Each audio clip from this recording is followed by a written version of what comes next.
Out of nearly 2,000 people infected with Ebola, over 1,000 have now died in the largest outbreak of the virus ever recorded.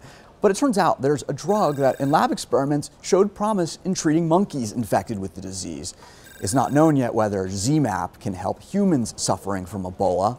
When will we know? That's difficult to say. The two Americans who were airlifted from Liberia to Emory Hospital in Atlanta are the first to be receiving ZMapp, and it may not be possible to determine whether, for them, it's working. It was also given to a 75-year-old Spanish priest who'd been airlifted to Madrid.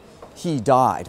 In the U.S., the FDA is allowing doctors to try the drug under compassionate use protocol, which sanctions individuals in dire need to try an experimental treatment at their own risk.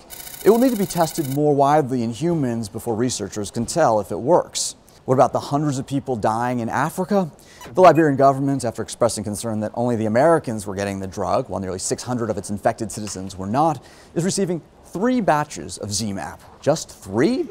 That's all the manufacturer says it has left. It could take months to create more. But the World Health Organization has endorsed the treatment, a move intended to assure the drug's maker that if they boost production, there'll be a market for it. How does ZMapp work? It's a cocktail of 3 antibodies that bind to the virus so that, according to the CDC, the human immune system can clear the virus. How likely is it to work in humans? Scientists don't know. Back in 2003, researchers held out hope that a different vaccine made by a different drug company that protected 100% of monkeys that were exposed to the deadly virus would halt outbreaks like the present one, but human trials were unsuccessful. Is there anything else out there that might help? The FDA is also now allowing compassionate use human testing of a drug called TKM Ebola, but the company hasn't disclosed its plans yet. And the Canadian government says it's donating 800 to 1,000 doses of an experimental Ebola vaccine to the WHO. It too has shown promise in animal research.